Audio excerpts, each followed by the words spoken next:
All right, sports fans, how's everybody out there doing? William Martin coming at you one more time here on YouTube with another edition of the 300 Pounds of Sports Knowledge Podcast. It's that time of the week, folks. My weekly picks in the world of the National Football League. Got things started with my Thanksgiving picks as well as my Black Friday pick, and I went 3 out of 4 as it was only the Lions who could not hold serve at home. And like I said yesterday, they've gotten off to the slow starts on the last couple of weeks, and this time they paid for it. Today, we just saw a bad Jet team get steamrolled by the Miami Dolphins in every aspect of the game. And that's the reason why Miami is closing in on their first division title in some time now. And with that said, we've got some good games on tap for Sunday as well as the Monday night affair. And with that said, here are my picks for the rest of week number 12 in this NFL season. Now, I'm going to start off with a big matchup in the NFC South as you got the 5-5 New Orleans Saints traveling to take on the 4-6 Atlanta Falcons. You look at this game right here, the Falcons, they've been up and down, and they still got too many issues at quarterback. I mean, they've gone back to Desmond Ritter after benching him in favor of Tyler Heineke. And at the end of the day, you can't have a revolving door at that position. On the flip side, for the Saints, they've had their quarterback issues as well. Derek Carr just hasn't played well. So it's going to be interesting to see whether it's going to be the veteran Carr or it's going to be the youngster Ritter that answers the bell for their respective team in this contest on Sunday. I like the Saints' defense in this one going up against the Falcons at home. And because of that, I'm going to take New Orleans in a squeaker by the score of 20-19. Now, it's an AFC North showdown in Cincinnati, as both of these clubs are going to have to deal with the rain. You got the 5-5 Cincinnati Bengals hosting the 6-4 Pittsburgh Steelers. And for the Bengals, life without Joe Burrow begins. Of course, we saw Burrow suffer the wrist injury in the Bengals' last game, the Thursday night affair from last week against the Baltimore Ravens, which has officially put him on the shelf for this season. So, how is this Bengals team going to respond without having the services of Joe Cool? We got to wait and see. On the flip side, for the Pittsburgh Steelers, their offense, for the most part, has been stuck in the mud throughout this entire season. And because of that, their offensive coordinator, Matt Canada, was relieved of his duties earlier this week. We know what Pittsburgh can do defensively. And you look at this front seven, arguably one of, if not the best in football, led by TJ Watt, who is among the best pass rushers in the game. Will the Cincinnati offensive line be able to slow down TJ Watt? We got to wait and see. The bigger question is, will this Pittsburgh offense be able to get enough cohesion in this one to get a win? Pittsburgh let a heartbreaker, fall by the wayside last week in a tough defensive battle against the Cleveland Browns. This time they're making a trek to Southern Ohio, and I think their fortunes will be slightly different. Thus, I'm going to take the Steelers on the road by the score of 24-17. Now in Nashville, you're going to have the 3-7 Titans hosting the 1-9 Carolina Panthers in a battle of rookie quarterbacks. For Bryce Young, what can I say? He's playing behind a bad offensive line, and this season just cannot end quick enough for Carolina. You look at Will Levis, the youngster at quarterback for Tennessee, out of the University of Kentucky, a strong kid with a strong arm, and he should be able to have some progress against this Carolina defense. The Panthers have yet to win a game on the road this season, while the Titans have only lost one game at home. I think that trend continues. And I'm going to take Tennessee at home by the score of 22-20.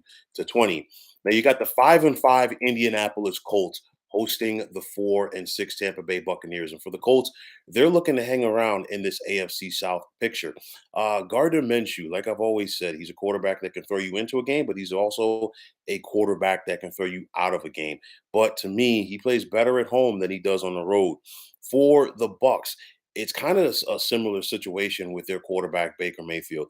Baker can look good on one drive and look real bad on another. The Colts, to me, play better at home. Well, let me rephrase that.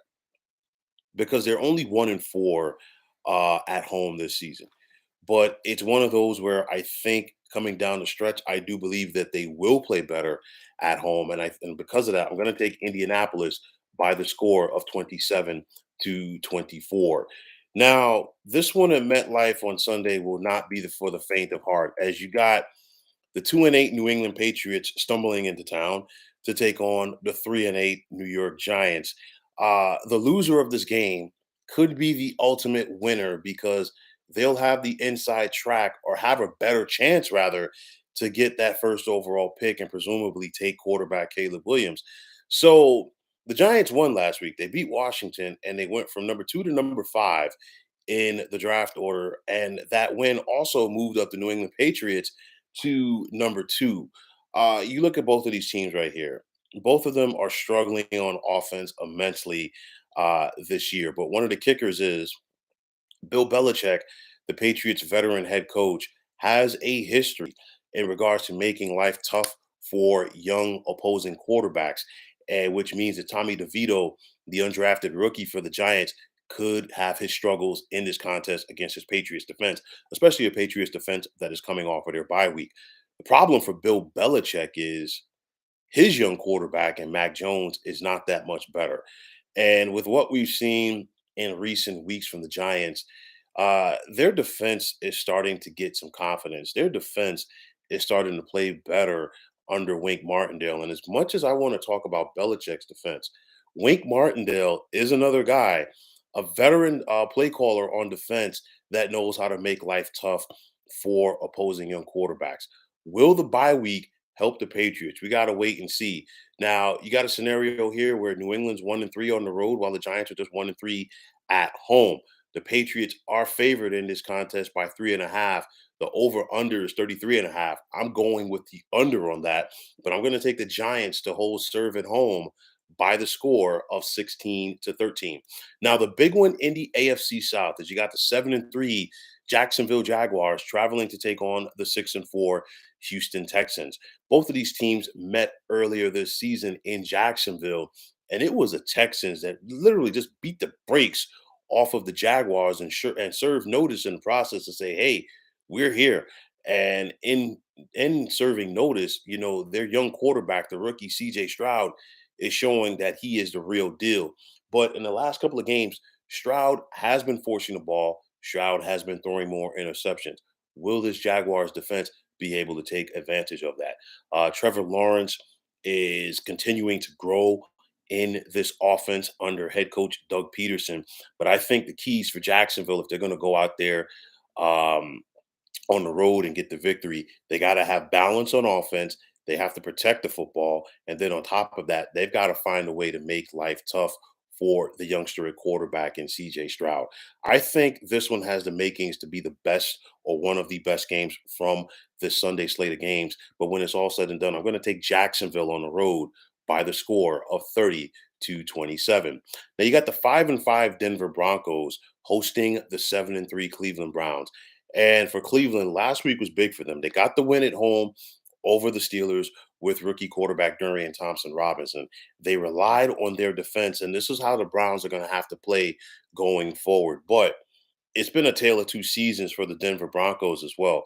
If you look at how the Broncos played during the first month of this season, it looked like they were going to be picking in the top 5 of the draft. That's how bad they are. But I think this team has come around to what Sean Payton is selling. But more importantly, Sean Payton has bought into this team, meaning, hey, you know what? We tried it my way. Let's try to find a happy median, especially with his veteran quarterback in Russell Wilson. And the Broncos right now, they're playing some solid football. Russell Wilson, he didn't look this confident last year during his first year with the Broncos. The confidence is back for Russell Wilson, and as he's making more plays, so do go the fortunes of this Broncos offense. I like the way that the Broncos defense has improved. Of course, they gave up that 70 spot earlier in the season against the Miami Dolphins, there was only one way for them to go, which was up. And I think this contest right here is going to come down to the defenses.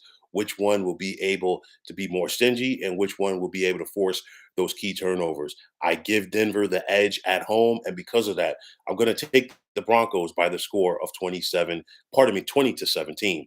Now, in the NFC West, you got the 2-9 Arizona Cardinals hosting the 4-6 Los Angeles Rams. And I know that Kyler Murray is back for the Cardinals. I know that this offense looks a lot different, but Kyler Murray over the years has had his struggles against this Rams defense. And if this Cardinals offensive line is unable to slow down Aaron Donald, because you're not going to stop him, Kyler Murray could be in for a long afternoon come Sunday. The Rams, they're just hanging around. I think they got some confidence from that home win last week against Seattle, and I think they make it 2 consecutive division wins. I'm going to take Los Angeles on the road by the score of 27-20. Now in Vegas, you got the 5-6 Raiders hosting the 7-3 Kansas City Chiefs. And last week was very tough on Monday night for the Chiefs because they didn't play their best, but they still had an opportunity to win against Philadelphia, and they let it slip through their hands. Now they're taking on a Raiders team that has life. They lost last week to the Miami Dolphins on the road, but this team has a spark now under interim head coach Antonio Pierce. And the Chiefs have to be prepared for that. I look at this Chiefs offensive line. They're going to protect Patrick Mahomes and this Chiefs offense, they've got to score sevens. I know that the Raiders aren't going to be able to put up points, but if you're the Chiefs, you need to get back on track. You look at this Raiders team, there's just something about them. They're feisty, they're scrappy, and they've taken on the mindset and the personality of their interim head coach and Antonio Pierce. Kansas City's going to win this game, in my opinion, but they got to work for it. And because of that, I'm going to take the Chiefs by the score of 24-20. Now in Philadelphia, you're gonna have the 9-1 Eagles hosting the 6-5 Buffalo Bills. And like I talked about last week, with Buffalo being a must win for Buffalo against the Jets, they really don't have that much margin of error due to the fact that their schedule is so tough coming down the stretch here. Josh Allen needs to play like he did last Sunday, and that means consistent football, moving the chains, not turning the football over and playing within the realm of the offense. But you look at this Philly team, they're 9-1, and I've said this for the last 6 weeks or so. They really haven't played their best football yet. And can this Bills defense slow down this Philadelphia offense enough? I'm not sure. We've seen Jalen Hurts go so much to AJ Brown this year at wide receiver, but I think coming down the stretch, that Philadelphia is definitely going to need to get Devonta Smith involved more to give this offense balance. I think Philadelphia handles their business on Sunday, and because of that, I'm going to take the Eagles at home by the score of 31-24.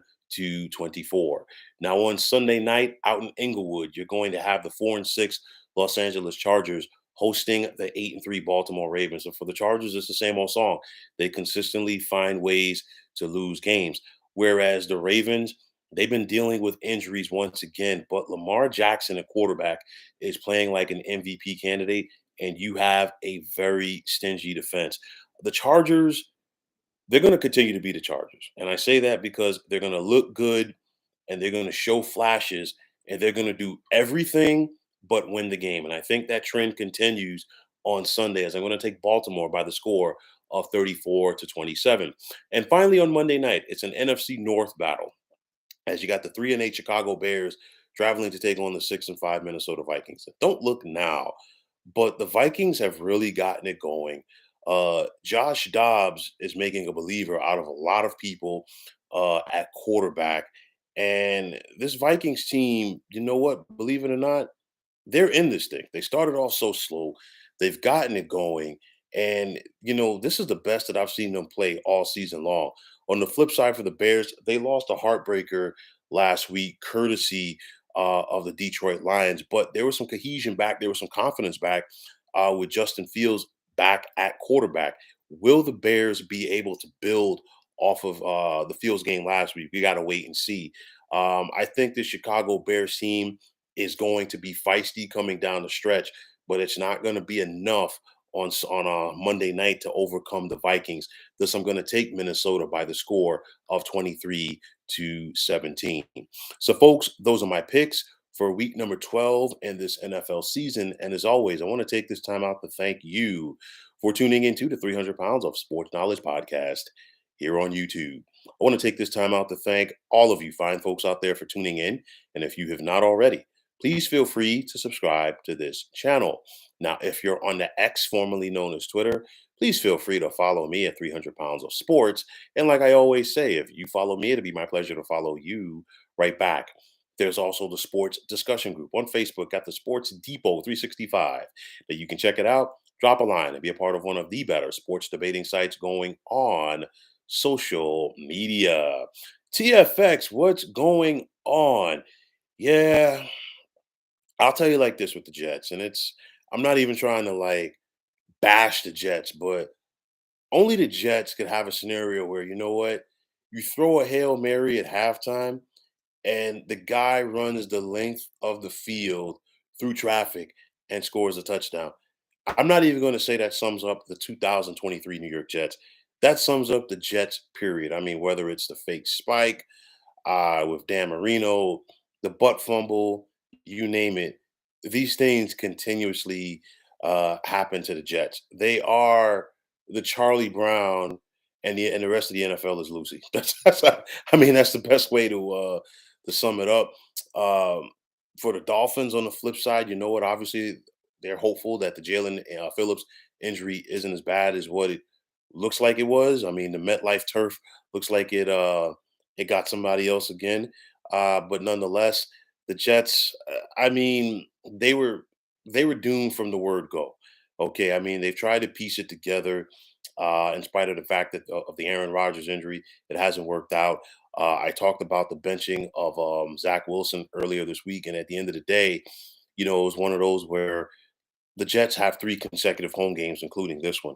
There's no way in the world that Robert Saleh and Joe Douglas were going to allow Zach Wilson to go out there having to deal with the New York media and also having to deal with the New York fans. Can you imagine if the Jets played the way that they did today and Zach Wilson was out there, how the fans and the media would be on him? I mean, listen, the Jets are probably going to be on the back page of all of the New York papers tomorrow, regardless. But if Zach Wilson had played and played bad again, you would have had a scenario where, hey, he might have been on the front page.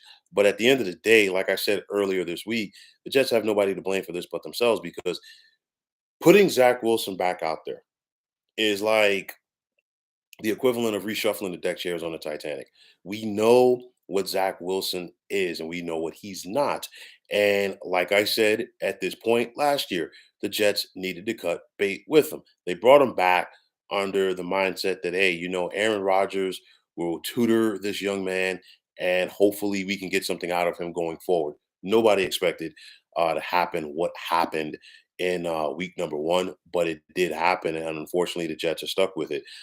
You missed my pick on the Giants Patriots. I'm going with the Giants, and this is one of those where it's a toss up for me, but I'll tell you like this because I mean, I could see why the odds makers have the Patriots favored in this game. They're coming off of a bye.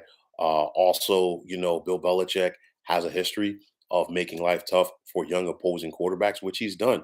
But also, Wink Martindale, he's not a slouch either when it comes to calling defensive plays against a young quarterback. Mac Jones has not been playing well. The Giants team, I think, has a little bit more confidence right now.